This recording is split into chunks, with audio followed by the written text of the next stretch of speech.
10টা বজাত মান ৰাতিৰ VDPৰ 72nd যেটো কনভেনশন মিটিং জেংখাত স্পোৰ্টস এসোসিয়েশন খেলপথাৰত হৈছিল এটো এটা সাংঘাতিকভাৱে ঘটনাটো ঘটিছিল যে আমাৰ জেংখাৰ যেটো অনুষ্ঠান বাখিন্দাৰ ইউথস তাৰপিছতে জেংখাৰ আৰক্ষী এৰ মাজতে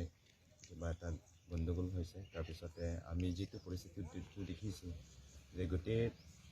পুলিশ আউটপোস্টটো ভেন্ডালাইজ কৰা হৈছে কিন্তু হেতু বিষয়ে আমি একো ক'ব নাযাওঁ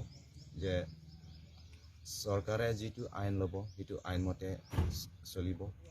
তথাপি আমি কাৰ্বি ষ্টুডেণ্টছ এছ'চিয়েশ্যন ফালৰ পৰা আমি দাবী কৰিব খুজিছোঁ যে এই ঘটনাটো কিয় ঘটিব হৈছে why this incident has been happened এই বিষয় লৈ আমি কাৰ্বি ছাত্ৰ সন্থাই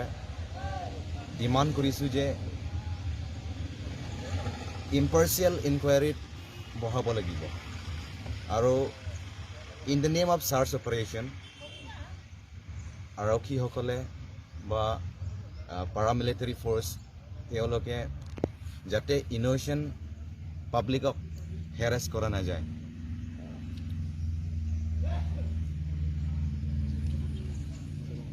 আৰু আমাৰ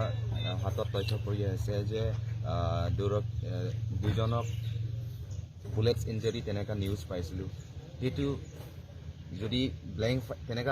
ফায়াৰ মাৰিছে বুলি আমি শুনি পাইছো তথাপিও যদি ব্লেংক ফায়াৰ মাৰা হৈছে তেতিয়াহ'লে বুলেটছটো ষ্টমাক আৰু